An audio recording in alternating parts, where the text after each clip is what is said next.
аз имам малък бизнес. Трябва ли да инвестирам в брандиране?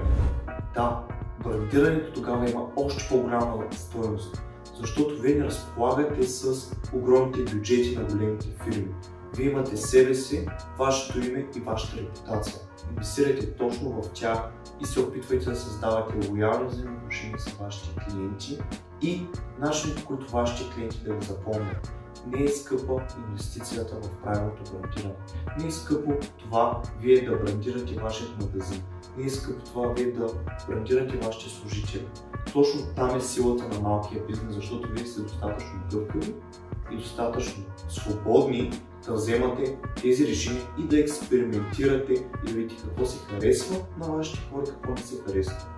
Мислете за бранда не като разход, а като инвестиция, която ще ви генерира лоялни клиенти и печалби дълги години напред.